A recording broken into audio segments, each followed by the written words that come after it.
Hogwarts, Muggle Fraudster Outshines Wizards with Deception. Like, share and subscribe. Episode 1. Hello, there is your customized cake. Is there anyone in the house?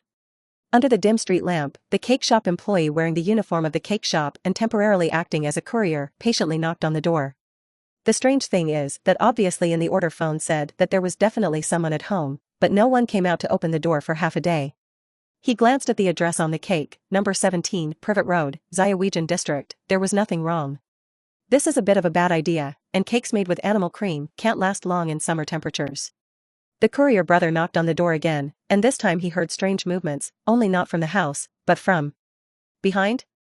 The express brother looked back blankly, and a black shadow appeared behind him at some time.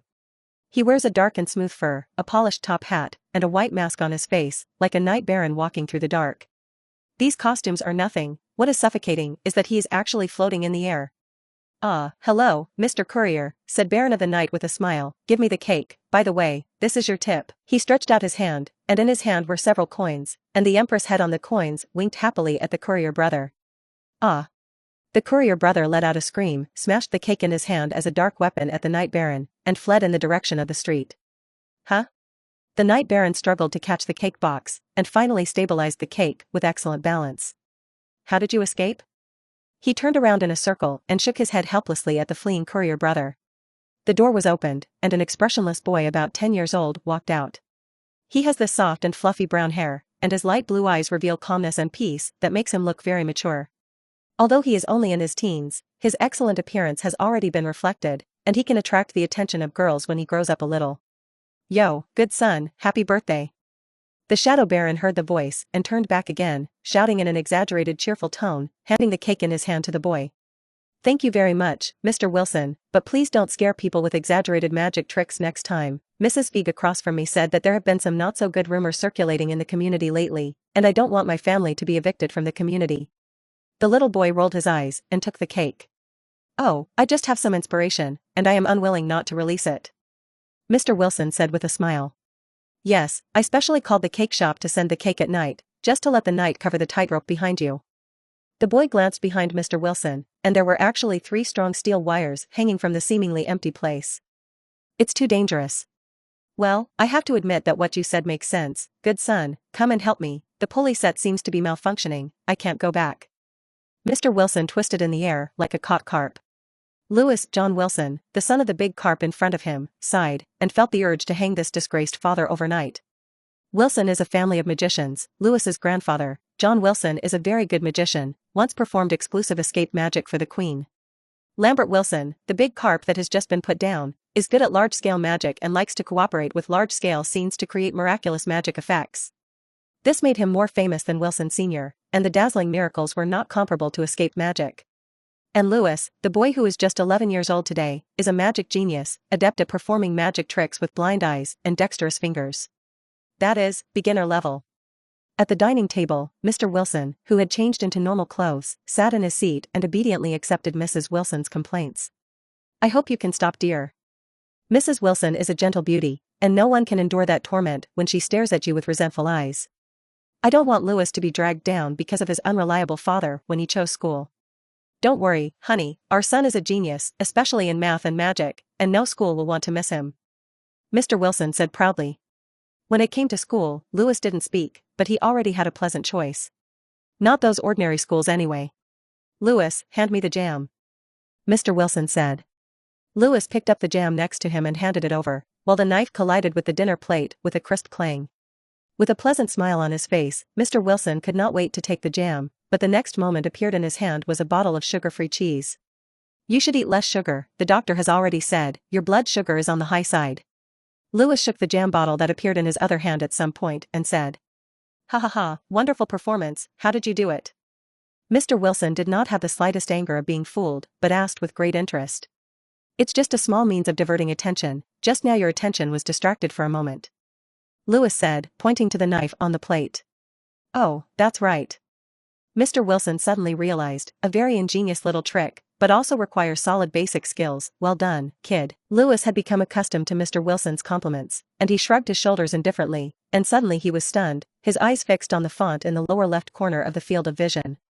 Episode 2, Goldfinger. Lewis was excited for a moment, but after a long period of magician training, he resisted the change in expression and began to explore his golden finger. Lewis John Wilson, formerly known as Lin Mu, is a native of the Celestial Dynasty in the past life. And 11 years after he came into this world, he finally got the belated Goldfinger.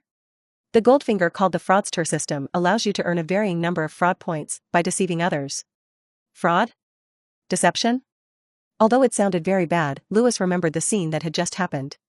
He obtained a fraud point when he used a little magic trick to hide his father's eyes. Can a magician's deception be called a deception? Kong.jpg. For the Fraudster system, this scam is also exquisite.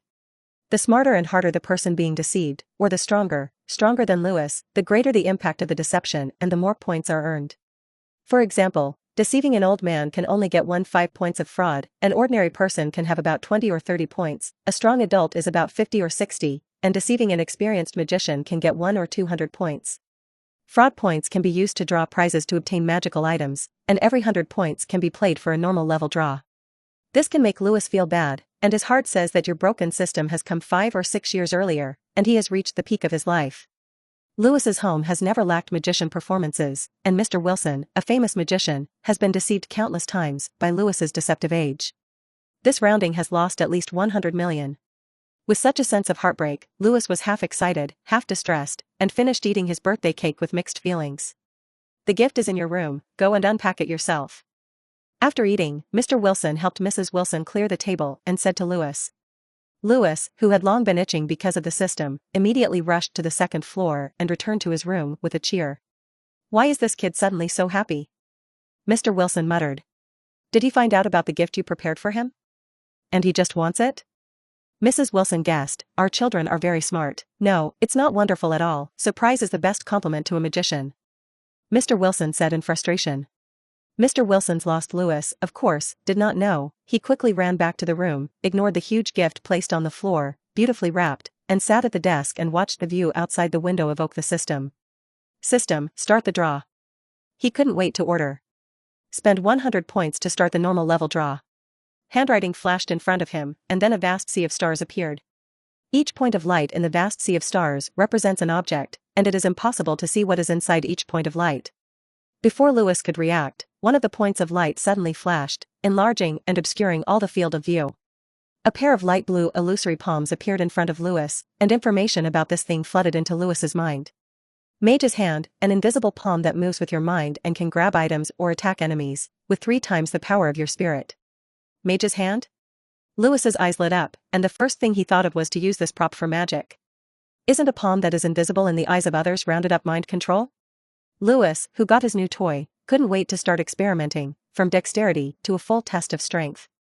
After testing, the maximum weight of the Mage's Hand is 15 kilograms, the maximum range of movement is 15 meters, and the dexterity is similar to that of ordinary people's hands, but it is far from the hands of Lewis, a pair of magicians.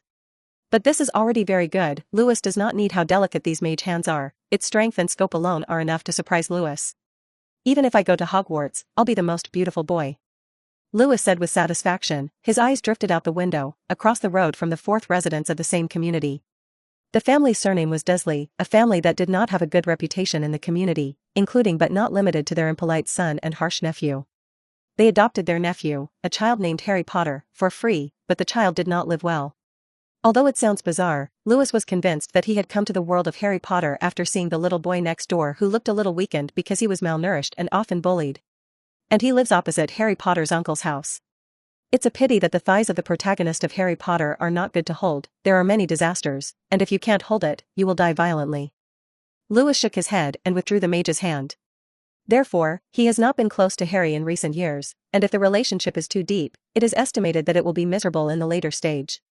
Didn't you see his cousin Dudley Seeley, and you were almost sucked to death by dementors by him? Azure waits for smoke and rain, I'm waiting for the owl. Lewis sang a song out of tune, hastily unwrapped the gift, and found that it was a complete set of Lego bricks. This thing seems a little too difficult for the average 11-year-old, but in Wilson's house, this can only be regarded as ordinary entertainment, and it is even more simple for Lewis to come to water. So he was going to play with some flowers. After reading the manual, Lewis lay on the bed with his eyes closed, and the 2 mage hands flew up and down. At this time, from the perspective of others, Lewis's room seemed to be haunted, only to see the building blocks flying around and then putting it together in an orderly manner. Lewis should be entertaining while exercising the sensitivity of the mage's hand, not to be similar to his hand, at least to the level of the +X eagle, right? At this time, he was not panicked at all, and he was not worried at all that the Owl of Hogwarts would not come. What a joke, he's a traverser. No, there won't be a traverser who can't even get into Hogwarts, right? Episode 3. Throughout the summer, Lewis waited for the owl. Of course, in this process, he behaved like a normal child, obeyed the arrangements of his parents, went to choose a school, prepared a school uniform, and performed everywhere by the way. The latter belongs to the family artist, magician, who cannot expect a performance, not to mention that Lewis now has a fraudster system. Every magic show is a scam with a large audience. These days he has earned 620 fraud points. These points Lewis stayed, intending to save up for 10 consecutive draws. Is there a reward for 10 consecutive draws? It is another to say, 10 consecutive is the belief of mobile tourists. Although the harvest was very fruitful, what Lewis looked forward to most every day was to find the letter from the mailbox that sent him Mr. Lewis John Wilson. However, for a long time, Lewis did not receive the long overdue letter, which made him more worried and even affected his mood. Mrs. Wilson soon discovered this, and that afternoon she walked into Lewis's room with milk and snacks. "Honey, do you need snacks and milk?" she asked with concern. "Thanks, Mom, I just need it." Lewis, who was staring at the Dursleys, turned his head and smiled reluctantly at his mother. "Is there anything unhappy? Look at your mood lately is not very good." Mrs. Wilson asked. "No, it's just that I haven't slept well recently," Lewis said casually. Well, Mrs. Wilson certainly wouldn't believe it, but she said nothing more and put down her milk and snacks, to eat something and take a break. "Okay." Lewis watched his mother leave, not even caring that the system didn't respond to the lame lie just now. That kind of talk naturally can't fool the close family, but family, occasionally some inconsequential lies are nothing, compared to the problems Lewis faces now. Today is July 13th, and the summer vacation is more than halfway through, but he still hasn't received a letter from an owl. In contrast, Lewis has seen a third wave of owls coming to deliver letters to Harry Potter. Pit Daddy this is. Lewis had a vague guess, but it was not like he was admitting this humiliating fact, and with the last dignity of being a traverser, he wanted to confirm it. Die to understand. The next day, Lewis told his parents early in the morning that he was going to go out to play, and the Wilsons, who were very relieved about Lewis, did not care and let him go out. And Lewis naturally did not go out without purpose. He prepared enough money to move towards his destination. And his destination is Charing Cross Street, home to the legendary Leaky Cauldron Bar. The Leaky Cauldron, known as the place where dreams begin, is where all students need to travel to Diagon Alley to buy school supplies before entering Hogwarts, so it is the entrance to the wizarding world. But when Lewis came to the busy Charing Cross Street, although he had expected it, when the truth was in front of him, he was still a little difficult to accept. The crowded streets are not lined with signs of broken crucibles, and there are no strangely dressed wizards entering and exiting through shabby small doors. There wasn't a place called Leaky Cauldron Bar, or there was, but Lewis couldn't see it. Because he's a Muggle. Muggle is the Harry Potter world's name for ordinary people without magical talents, although there is no connotation of discrimination, but the existence of the word itself is discrimination. Even with the existence of Harry Potter, Lewis at this time was doubting that this was not the world of Harry Potter at all, otherwise it would be unreasonable for him to be so embarrassed to be a Muggle. It was as if he heard a mocking voice shouting in his ear, No crosser is really a Muggle. TNND. Just when he didn't know who he was angry with, a father and daughter passed by him, and they talked to each other, although their voices were muffled, but they did not escape Lewis's ears. Unbelievable, those are all real, but do they really want to boil such disgusting things into medicine and drink them? This is the father's voice. That's called potions, and it's related to magic, but they're really disgusting as raw materials. The little girl said. Oh, a little wizard from a Muggle family. Lewis looked over curiously and saw a man holding a pile of things in his right hand and a girl with long brown naturally curly hair in his left hand walking forward. Lewis thought about it and walked over to stop in front of the father and daughter. His eyes stayed on the girl's face for a moment, and asked, "Hello guys, did you just come out of the Leaky Cauldron?" The father and daughter stopped and looked at Lewis, and the girl was particularly surprised and quickly asked, "Are you also a wizard?" She looked at Lewis's clothes. "Are you from an ordinary family like me?" "Of course, beautiful young lady." Lewis showed an impeccable smile, brushed his empty hand from the girl's ear and withdrew a gorgeous red rose in front of her. At the same time, "I am also a magician. To you."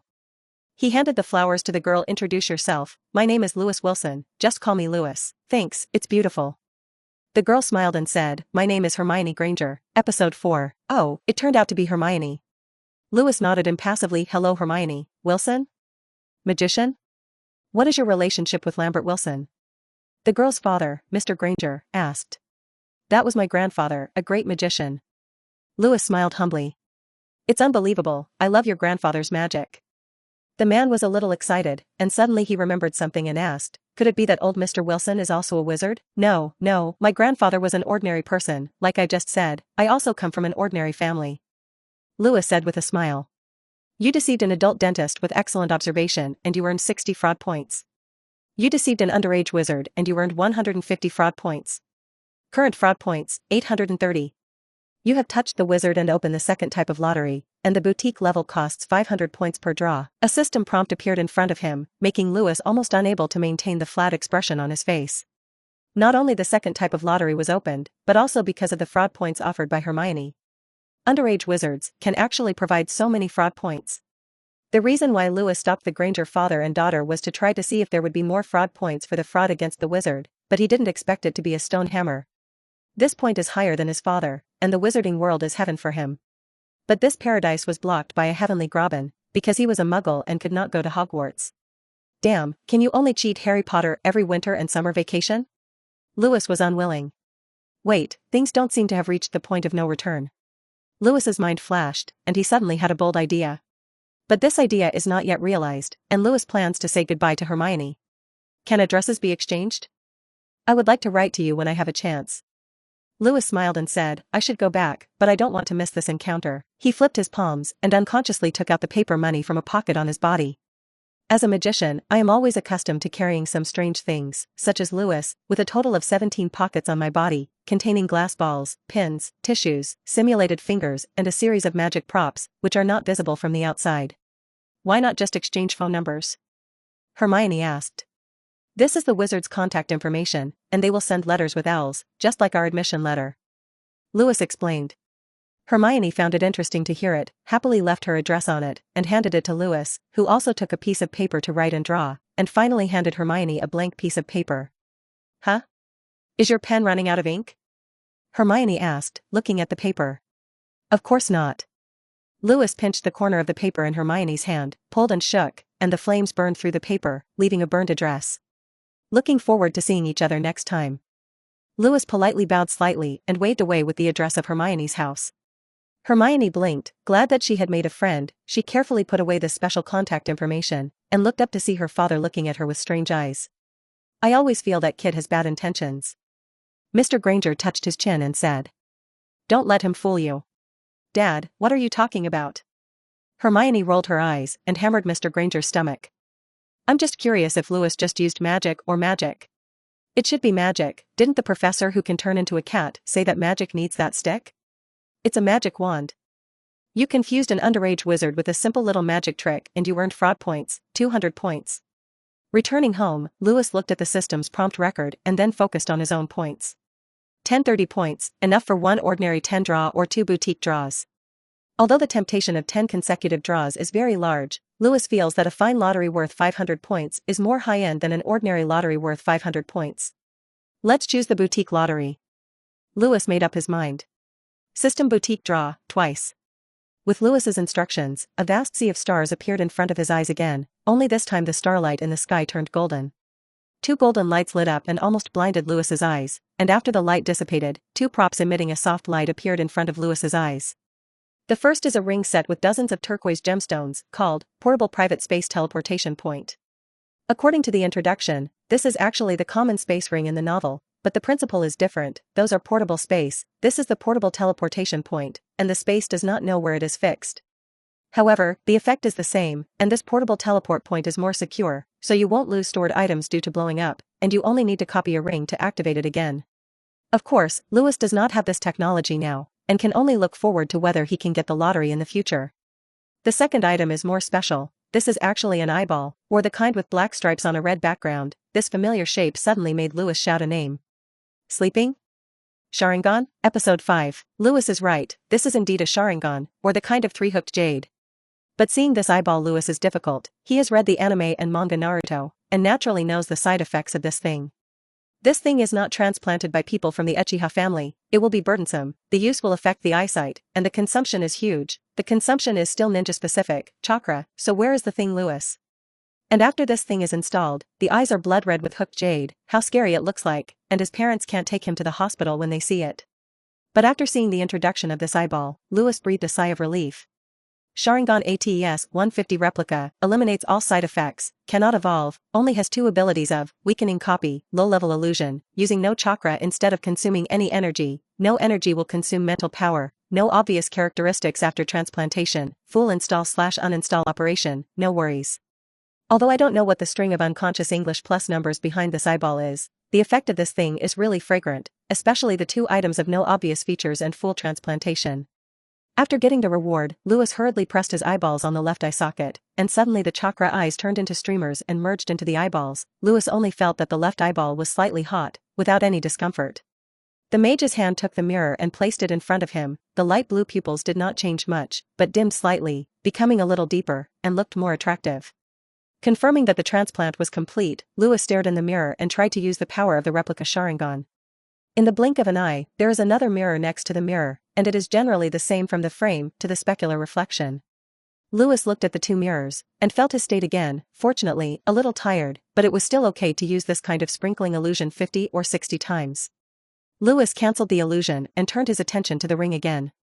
There is nothing to say about the shape of this ring, and there is nothing to say about the effect. Lewis tried to access items a dozen times, all of them were silky smooth, and it had a certain mandatory collection effect. As long as it was within 10 meters of the ring, he could directly take away even the items tied to the table.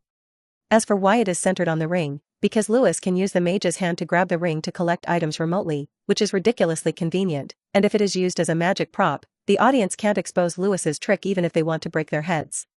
However, if you perform in front of the wizard, it is not enough to see it, those magics are more magical than magic, and if you want to deceive wizards, you need more subtle means and layouts. Simple magic is not enough to see. Then let's have a wonderful performance. Lewis smiled as he looked at the Dursleys opposite, who were occupied by owls. However, if this performance is completed, the key actors and props cannot run away, and the Dursleys should soon be unable to stand the infestation of owls and choose to flee here and run to a place where they don't know which bird does not. Hagrid could find that place, which an 11-year-old boy couldn't do. They can't go, otherwise my only chance to get into school will be gone, and I have to drag them back. Lewis pondered for a long time. What kind of methods to hold them back? The only thing a child can do is call the police. But on what grounds? Child abuse? No, although Harry Potter's uncles and aunts were harsh on him, it was not cruel. After all, they did not do it, and even if the police came, there was no evidence. This kind of behavior of reporting false police will only cause problems for yourself. So what should I do? Lewis frowned and looked out the window at the Dursleys, and the owls caught his attention again. By the way, maybe it would be better this way. Lewis had an idea. On the other hand, the Dursleys soon become harassed by owls and planned to leave the little Huijin district and move to a deserted place. Harry Potter was naturally 1,000 reluctant. He really wanted to go to the place called Hogwarts, and from that letter he felt the feeling of being valued for the first time. Harry Potter was squeezed by his fat cousin Dudley by the window. Even though there was still a lot of space in the back seat of the car, he still refused to let Harry go. It's all your fault. If it weren't for the owl you attracted by this freak, I would have gone with my friends. Dudley whispered disgruntledly.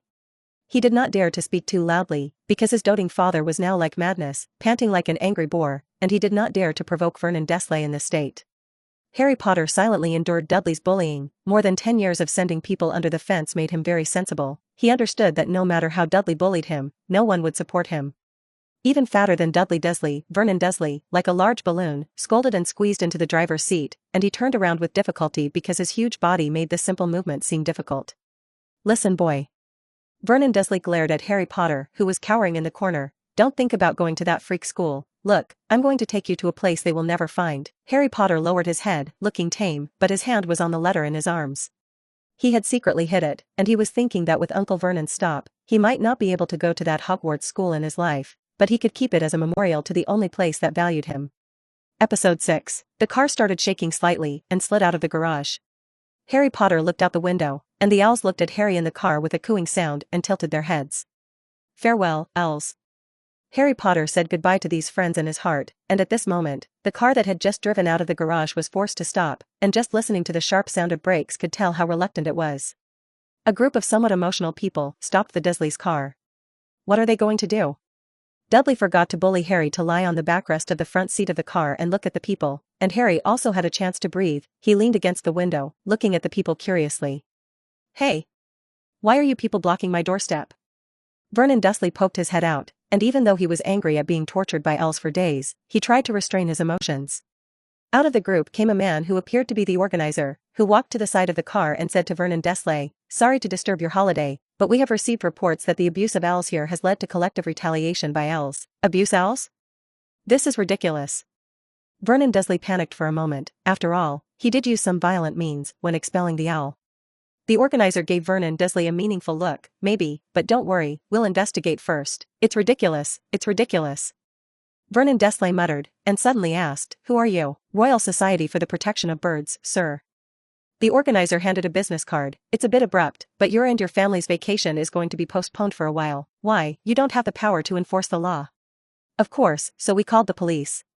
The organizer shrugged his shoulders and smiled when he heard the sound of a police car. "Look, the police are coming." Animal protection groups tend to act more quickly than the police. After all, they are a little more idle than the police.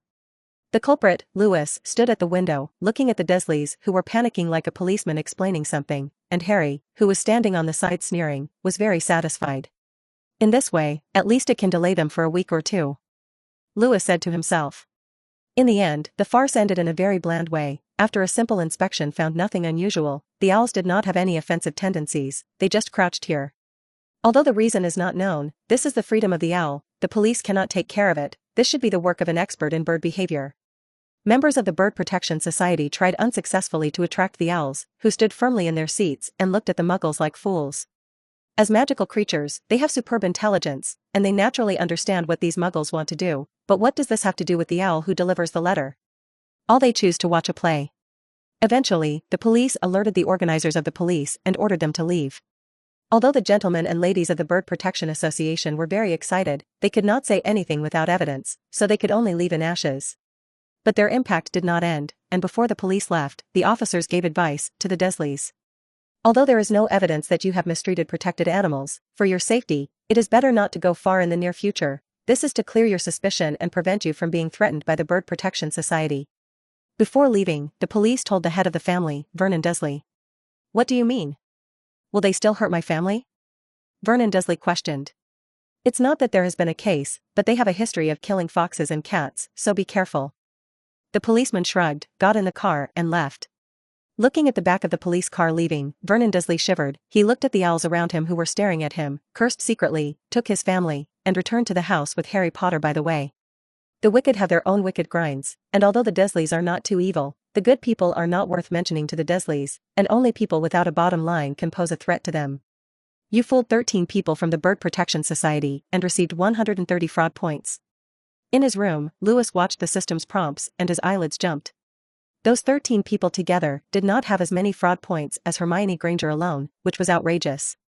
This is one of the reasons why Lewis wants to go to Hogwarts. Of course, the most important and original reason is the pride of Grand Traversers. Going to Hogwarts is not a hand-to-hand capture. After the system is activated, he does not have to be a student to enter Hogwarts, but for him, the wizarding world represented by Hogwarts is like a small map with a high explosive rate, although there are a few weird, but each one is of high quality and can bring him more benefits. And this is still a limited time map that only has one chance, and if you miss it, I am afraid that you will not be able to mix in it for life. Episode 7. Lewis's arrangement worked, and under the threat of the Bird Association, the Dursleys gave up their intention to go out, and they had to huddle in their home and endure the harassment of owls. But their hard days should be almost over. July is approaching the end, and Harry Potter's birthday is coming up. Lewis yawned, rubbed his eyes, and sat on the windowsill staring. No way, he didn't know when Hagrid would come to the door without having to bother looking for Harry, and his flying motorcycle had magic that would go unnoticed by Muggles, and if he missed it, Lewis would die. So he can only use this pure method, staring at the naked eye.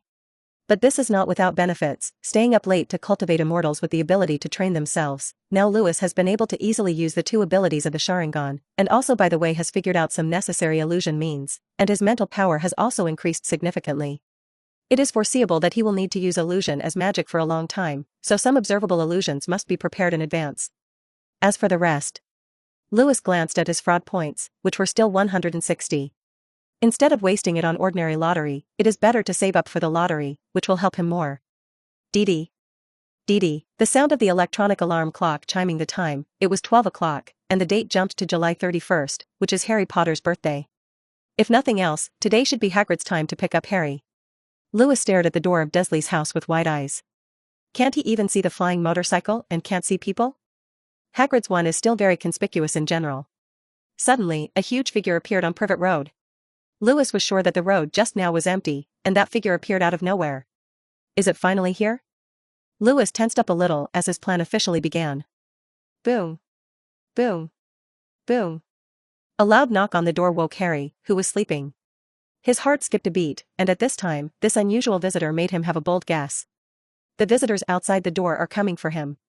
However, he lived in the stairwell, which was closest to the gate, and could not be the first to rush out to meet him, because Uncle Vernon locked the stairwell with a lock before going to bed, and he could not get out.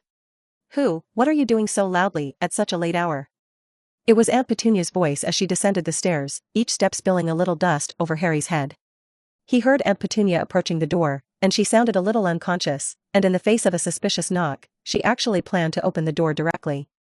Just as she was about to open the door, however, Uncle Vernon rushed down to stop her. Wait, Penny. Uncle Vernon looked warily at the shaking gate and shouted, "Who are you?" The people outside did not answer him, but knocked on the door even more irritably.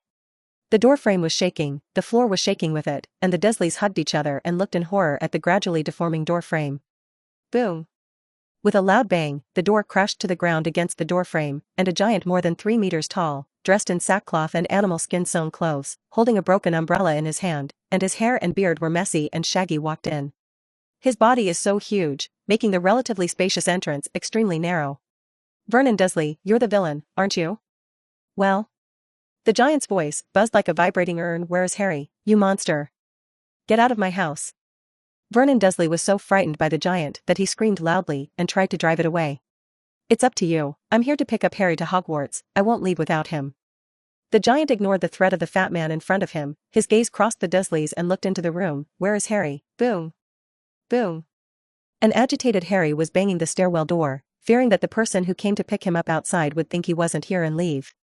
The giant heard the movement, he looked at the small space under the stairwell, and anger appeared on his honest face. He pushed the Dursleys away, walked quickly to the stairwell door, grabbed the lock with his huge palm and twisted it gently, twisting the metal lock into a twist. The door was opened and a dusty Harry came out of it. He looked up at the giant's figure and gasped, but he was not afraid, more surprised and curious. Who are you? He asked. You can call me Hagrid, I'm the keykeeper and gamekeeper of Hogwarts, but none of that matters, the important thing is that I will pick you up to Hogwarts. Hagrid hugged his stomach, bent down, and said amiably. Episode 8, he is not allowed to go anywhere, I will definitely allow him to go to your crazy school. Vernon Dursley, not knowing where the courage came from, roared and rushed over to grab Harry's arm. Hagrid's thick eyebrows like caterpillars lifted and pushed Vernon Dursley away.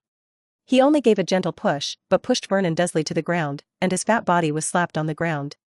Penny Dursley screamed and pounced, picking up Vernon Dursley.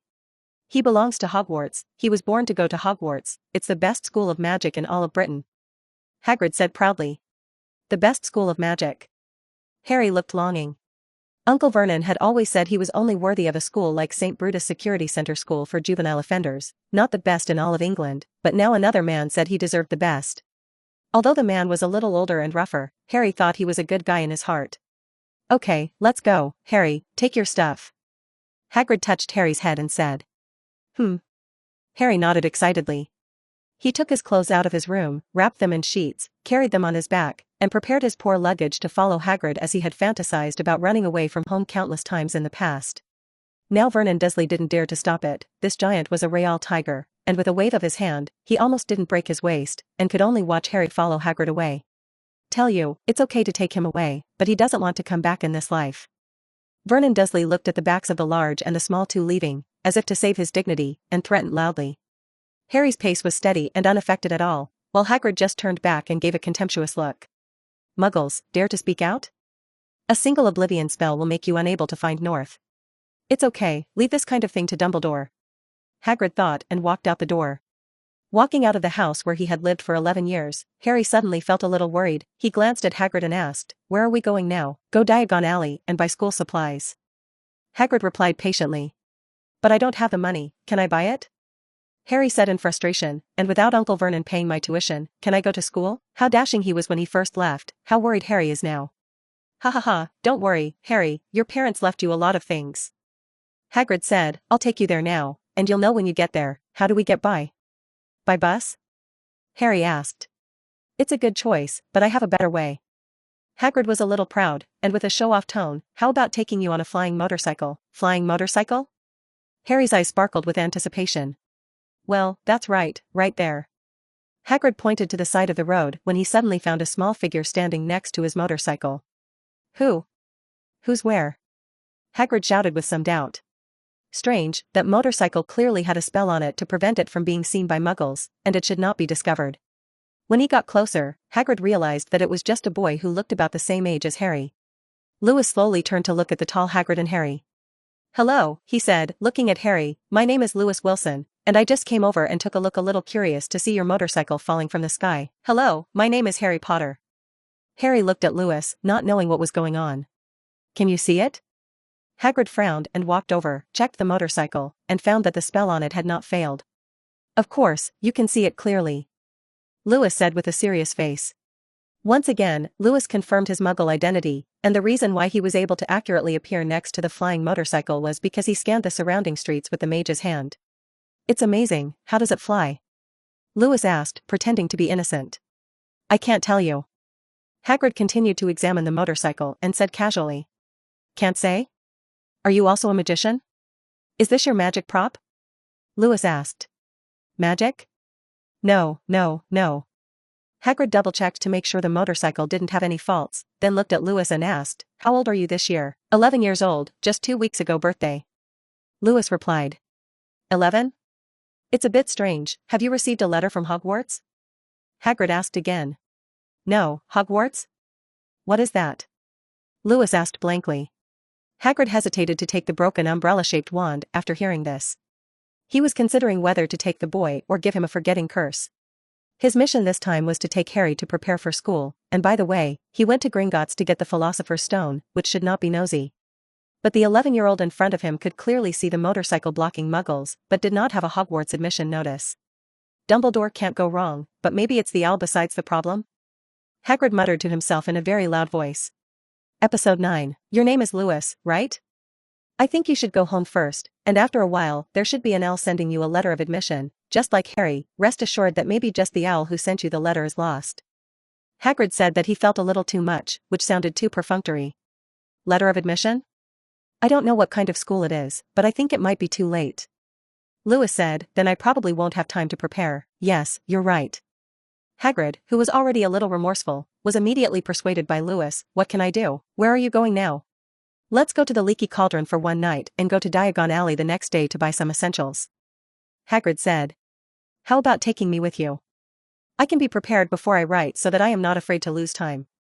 Lewis suggested. Reasonable. Hagrid nodded approvingly. But what about your family? I need to inform them, and preferably someone with you, and you need to exchange Muggle currency for galleons. It's okay, I'll call my father, he should not have slept yet. Lewis said with wide eyes, please wait a minute. Then the bleary-eyed Mr. Wilson was forcefully dragged out of bed by Lewis and forced to stand in the living room to avoid disturbing Mrs. Wilson's deep sleep. Are you sleeping? Lewis, what magic? What flying motorcycles and giants riding motorcycles? I don't remember buying you such fairy tale books. Mr. Wilson touched the door of Lewis's head after listening to Lewis's explanation. There is no fever. If you doubt it, it's better to talk about it when you see the right master. Don't wake up your mother. Lewis made a silencing gesture. Put on your wallet and follow me. The best thing about having a magician father is that he has enough patience and acceptance, and the realization that he can't play with you for a night. In short, Lewis smoothly brought his father out and came to Hagrid. Well, Lewis, I have to admit, what you said about the giant is true.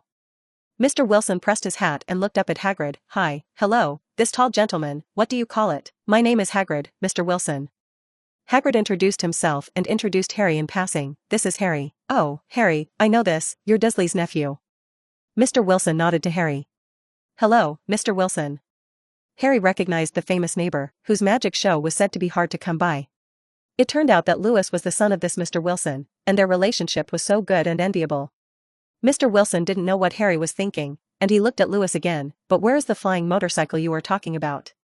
There are no motorcycles here. Lewis used the mage's hand to confirm that the position of the motorcycle was not moving, and then made a puzzled expression. Can't you see? It's right here. He pointed to the side of the road. But I didn't see anything. Mr. Wilson walked over suspiciously, then tripped over the motorcycle and plunged into the side body. Oh. Watch out for Mr. Wilson. Hagrid quickly lifted Mr. Wilson up. There's a spell on this motorcycle that Muggles can't see. Mr. Wilson had just been quite sure of the existence of the motorcycle by touch, but his doubts did not diminish, but because of Hagrid's words, he added another, what is a Muggle? It's an ordinary person like you who doesn't understand magic. Hagrid said. I don't really like the title, it sounds a bit discriminatory. Mr. Wilson got down to earth and straightened his clothes. So when do we leave? You are very receptive, and I am still thinking about how to explain it to you. Hagrid praised. It's just the self-cultivation of a magician, and I can't wait to learn about that magical world. Mr. Wilson said, where are we going to go? Although it was only touched for a moment, I think this flying motorcycle is not big. Don't worry, it's going to be big enough. Hagrid tapped the motorcycle with a broken umbrella, and the body of the motorcycle became larger with the sound of tires rubbing. Harry was stunned and surprised to see this magical scene. Be careful, Mr. Wilson, you can't see. Hagrid drew a row and pulled Mr. Wilson in. Wait, I need to leave a note for my wife so she doesn't worry. After Mr. Wilson finished speaking, he hurried home and soon ran out again. Okay, he said. Hagrid helped Mr. Wilson onto his motorcycle, turned back and waved back to the two children. Come on, Harry, Lewis, yourselves. Harry naturally climbed into the somewhat tattered but magical motorcycle in his eyes, and Lewis, quietly with the help of the mage's hand, allowed himself to sit steadily. Okay, get ready, let's go. Hagrid shouted and started the motorcycle. With Mr. Wilson's exclamation, the motorcycle carrying 4 people flew towards the sky. Oh my god. Can't you just let the motorcycle appear? I couldn't see the motorcycle at all, it felt like sitting in the air and flying into the sky. Mr. Wilson exclaimed. Bear with me, Dad, it'll be there soon. Lewis, who also enjoyed this treatment, said with an expressionless face. He can't see either, and his legs are weak. Episode 10. Lewis had 3 difficulties in getting into Hogwarts. First, the Pen of Acceptance, the Book of Access. These 2 things may be Lewis's worst enemies. They can detect and record children with magical talents throughout the UK, and when they reach the age of Hogwarts, they will send a letter of enrollment to Hogwarts. And as a pure Muggle, he certainly doesn't leave a name on it. But fortunately, they are all dead things. As long as you bite it out that something is wrong and show magical talent, you should be able to mix it up. Second, buy a magic wand. Buying a wand requires going to the Ollivander wand shop in Diagon Alley, where wands are often selected one-on-one and must be marked as suitable for this wand. But for Muggles, wands are sticks that can't be turned into flowers with a wave of it. Fortunately, with the mage's hand and illusion, you should be able to fool the past. Third, there is Dumbledore, the old wizard. He is an old wizard with a lot of experience and wisdom, and even at this age, he is still full of energy. He is also a master of dementoring, and he can see through a person's heart with one look. But he is a good person, good people have a bottom line, will be soft-hearted, and many things give Lewis room to operate, so it is not too difficult to deal with. The flying motorcycle landed on Charing Cross Street and stopped at the location of the Leaky Cauldron. At this time, there were not many people on Charing Cross Street, only occasionally drunkards passed by, but they did not notice the motorcycle falling from the sky, but muttered drunken words in their mouths that only they could understand, and took the initiative to bypass the location of the Leaky Cauldron. Because they stopped directly at the Leaky Cauldron and broke through the scope of the Muggle expulsion curse, Lewis and Vera were not affected, and at a glance they saw the dilapidated signs and the grey wooden doors. Is this the Leaky Cauldron bar? It really looks very mysterious. Mr. Wilson, who had been riding a transparent motorcycle all the way and his legs were a little weak, climbed off the motorcycle by holding Lewis's shoulders. You're the first Muggle to say that. Usually they dislike this place for being too shabby. Hagrid shouted in a loud voice. It's no wonder that your facade is really not doing well, although it is very mysterious, but the atmosphere of the era is too strong, but it is understandable. I think this place is not open to ordinary people either. Mr. Wilson said with a shrug. There was a time in the past when it was really open to Muggles, and wizards here welcomed Muggles, but you don't know, wizards have always been unattended, and the topics they discussed were too bizarre for many Muggles to accept, so they just left. Hagrid parked his motorcycle and grabbed his broken umbrella. Let's go, it's time to go in. As the jingle doorbell rang, Hagrid pushed the door and entered, and in the empty bar, only an old man magically directed a rag to wipe the glass. Oh, Hagrid, haven't seen you in a while, what have you been doing lately? The old man glanced at Hagrid and didn't notice the others standing behind his large man. Mr. Wilson was not dissatisfied with ignoring, and he looked curiously at the rag that could be moved by himself, and his hands were about to move.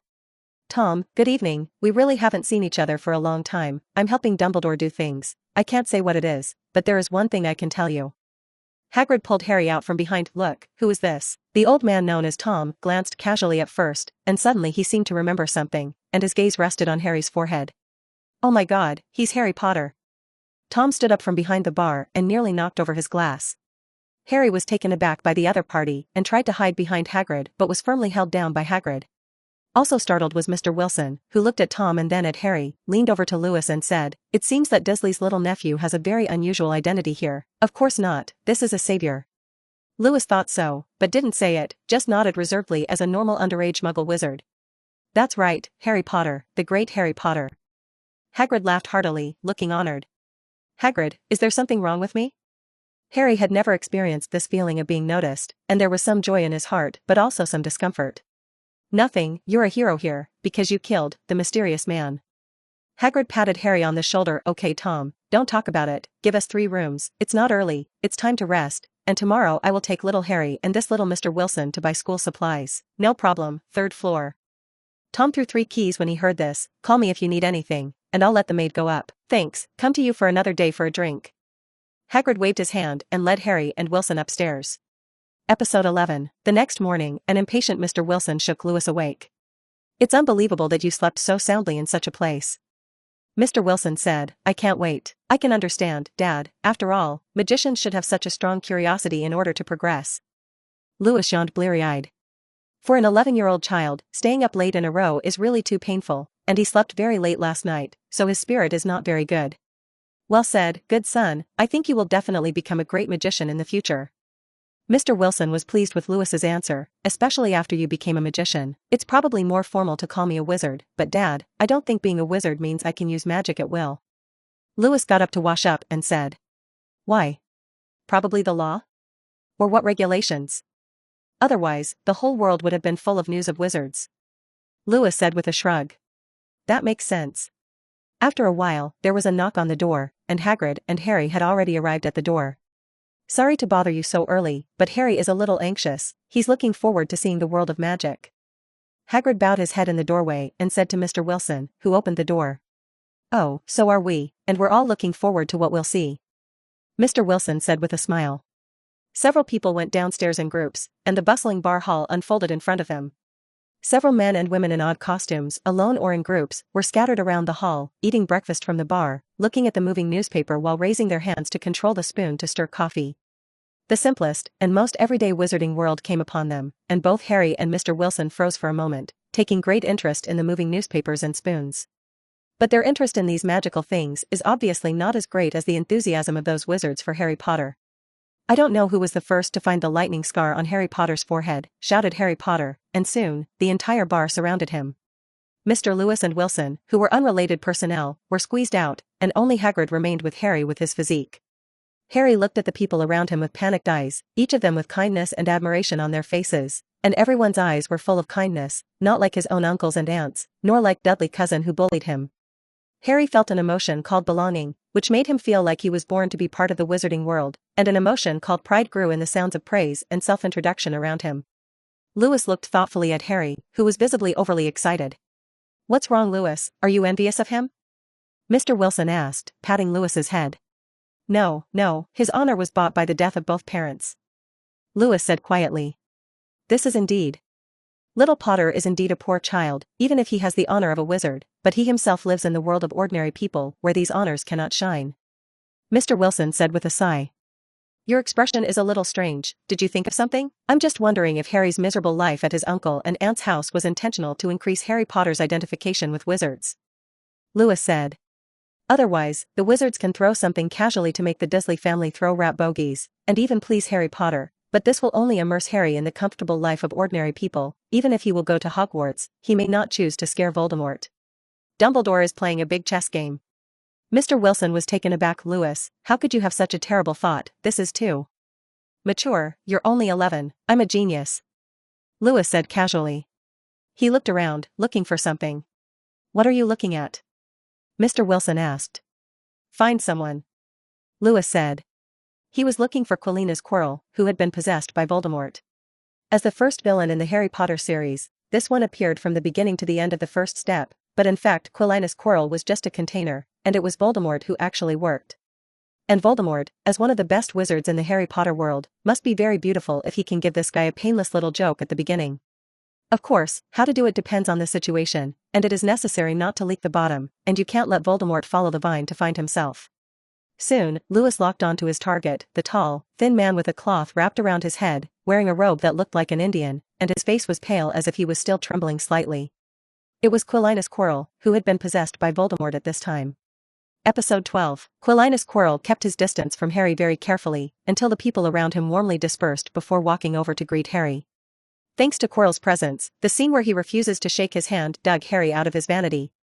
Hagrid didn't have that careful insight, he didn't notice the change in Harry's expression from beginning to end, he just introduced Harry to Professor Quirrell's identity and then led him and Wilson's to the back door of the bar. Harry and Lewis, you have to remember, the next time you want to enter Diagon Alley, you only need to knock 3 times near the 3 bricks above the trash can and the door to Diagon Alley will open, like this. Hagrid picked up the small broken umbrella and demonstrated it, and as he finished tapping, the bricks on the wall swirled as if they came to life and parted on both sides, and a street emerged. The old streets are bustling with wizards in pointed hats and robes shopping in the streets surrounded by crooked buildings, a magical scene that immediately satisfies the curiosity of Mr. Wilson and Harry Potter. There are many wizards who do not enter through the leaky cauldron bar, they seem to suddenly appear in the fireplaces of the alley, those fireplaces seem to be endless, and from time to time a wizard in robes will come out of it.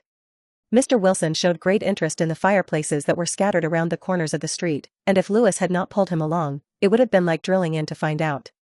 Those are the fireplaces for Floo powder, which are designed to provide convenient transportation for wizarding families, even if they live far away, they can quickly get here.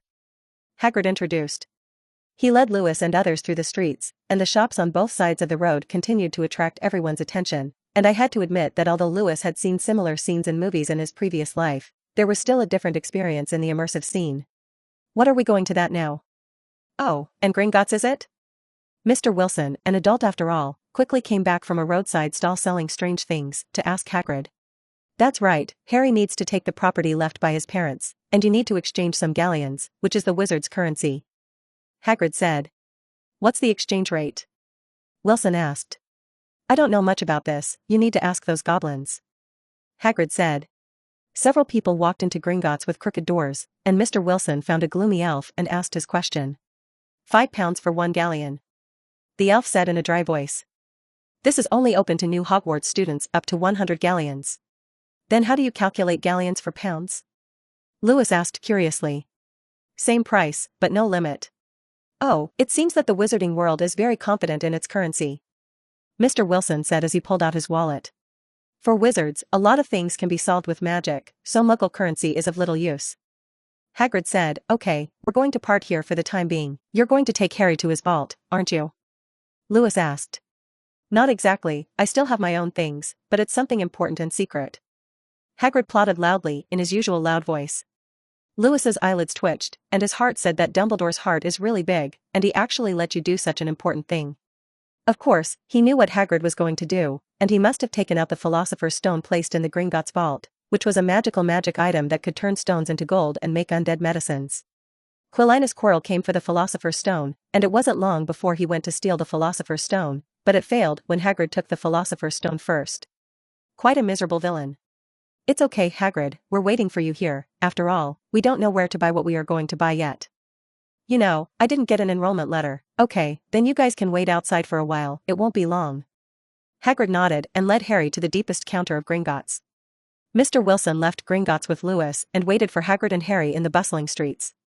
Mr. Wilson was still looking at the surrounding scene, and until now, Mr. Lewis had only tasted the magic of the wizarding world, but at this time he had begun to peek into the essence of the wizard through the bright and beautiful cloak of wizards decorated with magic and magic. To be honest, son, this place is not suitable for the survival of magicians. Mr. Wilson said. Why? Because magic is more magical and flawless than magic? Lewis asked. No, although magicians need to rely on magical performances to attract attention, magicians rarely perform the same magic on the same occasion, because it means that your tricks will be easier to debunk.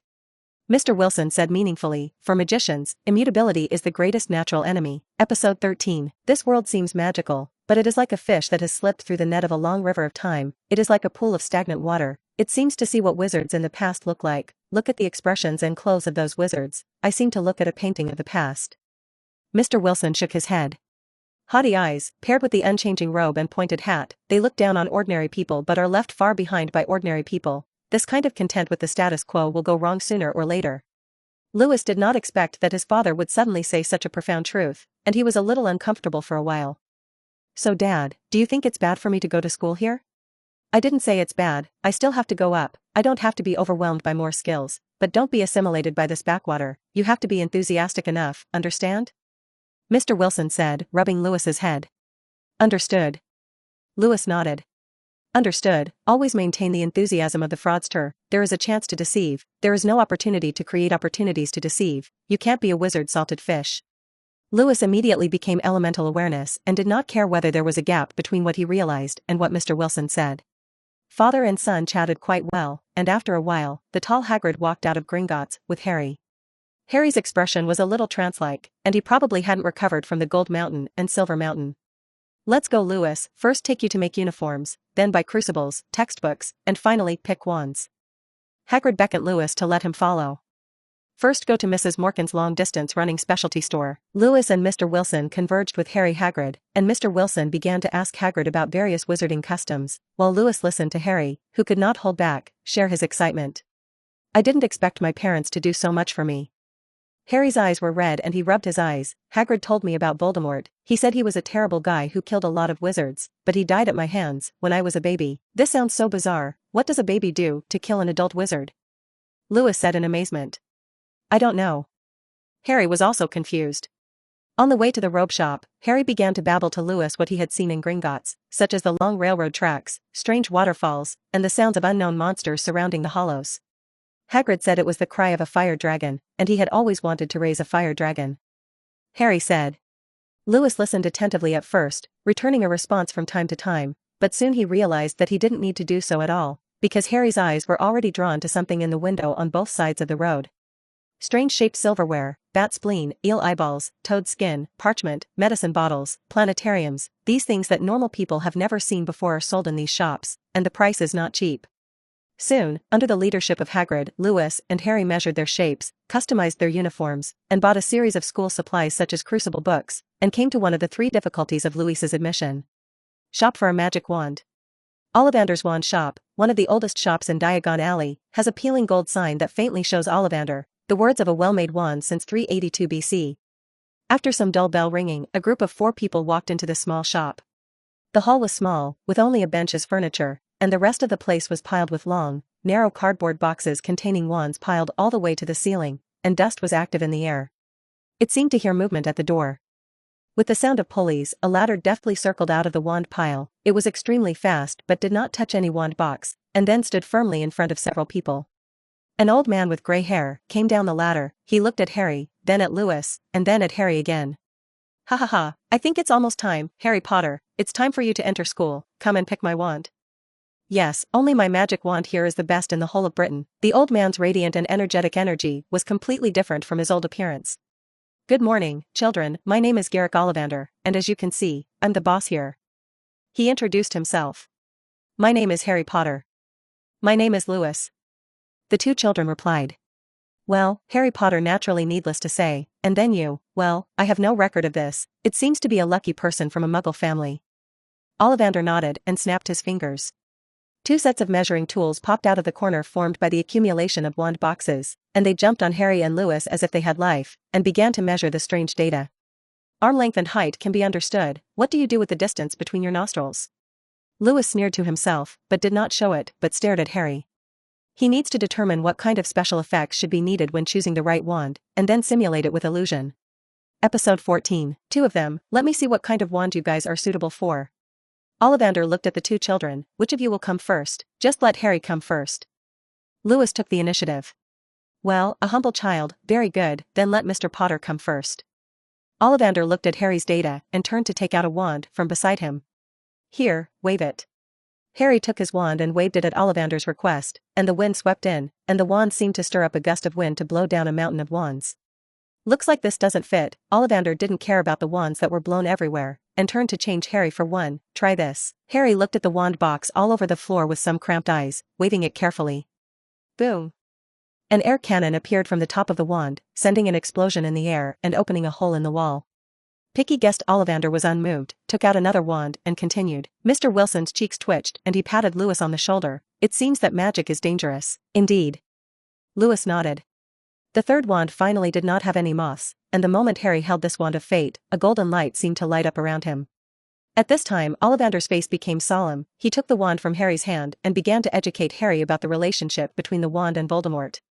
Both Mr. Wilson and Harry listened attentively, while Lewis was not interested in such a cliché story, and his focus was on Harry's wand that he had blown to the ground. Anyway, he's a Muggle, and the special effects all rely on illusion, so let's just pick a pleasant one for yourself. With this in mind, Lewis stared at a wand that looked the most chic. Compared to other smooth and well-proportioned wands, this wand has obvious round nodules, which look a little strange and somewhat inexplicably familiar. It's just that Lewis can't remember where he saw it for a while. No matter, it's just you. The more Lewis looked at it, the more interesting he felt, and he grabbed it, and then a circle of ripples rippled under his left eye, and illusion was blessed on his body. The faint golden light attracted the attention of Ollivander, who was explaining the relationship between this wand and Voldemort to Harry. He first glanced at Lewis, did not care, just thought that he was lucky, just found a wand that suited him, but after reading it, he was a little uncertain, fixed his eyes, and found the difference in the wand in Lewis's hand. Wait. Ollivander looked at Lewis with wide eyes. You.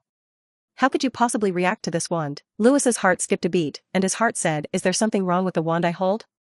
Isn't it, just step on the thunder? Is there something wrong with this wand? Seeing that the excited Ollivander was about to rush up, Mr. Wilson hurriedly stopped Ollivander. Mr. Ollivander, what happened? Hagrid and Harry also looked at the gaff Ollivander with a look of surprise, and Ollivander didn't react so much when Harry chose a wand from the same source as Voldemort's wand core. Do you know what kind of wand this is? Ollivander glared at Lewis and asked seriously. Huh? I don't know. The corner of Lewis's eye twitched, and he said stiffly, I see that it has a good eye, so I picked it up and tried it. Ollivander nodded. Yes, you come from a Muggle family, it's normal not to know, let me tell you. This is the legendary elderberry wand. It's ridiculous. Hagrid was the first to exclaim, that's just a fairy tale. Elderberry wand? When Lewis heard this term, he immediately looked at Ollivander with a look of you teasing me. Of course he had heard of the elderberry wand, one of the legendary Deathly Hallows, the strongest wand in the entire Harry Potter book. But shouldn't that thing be in Dumbledore's hands? Where did you get your elderberry wand and sell it in the store? Voldemort's coffin board was almost unable to press. Tisk, it's not interesting. Ollivander shook his head helplessly. It must be interesting if a pure-blood wizard finds this wand, a stupid wizard who thinks he has picked up a treasure, then it will be interesting. The corners of Lewis twitched when Lewis heard Ollivander's words. At that moment, he seemed to see his own shadow in Ollivander's body. Love to play, watch the excitement is not too big. Mr. Ollivander, what do you mean by that? Hagrid asked suspiciously. Does the pure-blood wizard have anything to do with the wand in this fairy tale? Harry was also puzzled, and like Mr. Wilson, these two people were very pure people who knew nothing about wizards, so they didn't know much about the name elderberry wand. It's not exactly a fairy tale, Mr. Hagrid, I thought you would know. Ollivander said indifferently, the elderberry wand, also known as the Elder Wand, is the most powerful wand, and every wand maker has fantasized about making such an incomparable wand. So you made an imitation to bluff people? Also specially prepared to match the acting skills? Lewis said helplessly. Aren't you deceiving customers? Episode 15. Since Hagrid had said so, Lewis had to choose to believe it, saying goodbye to Hagrid and Harry, and Lewis and Mr. Wilson were ready to go home with a lot of sundries. Hagrid has his own business, and it is impossible to send Lewis home, but Lewis is familiar with the road and does not need Hagrid to send him. He now only thinks about how to explain it to his mother when he gets home.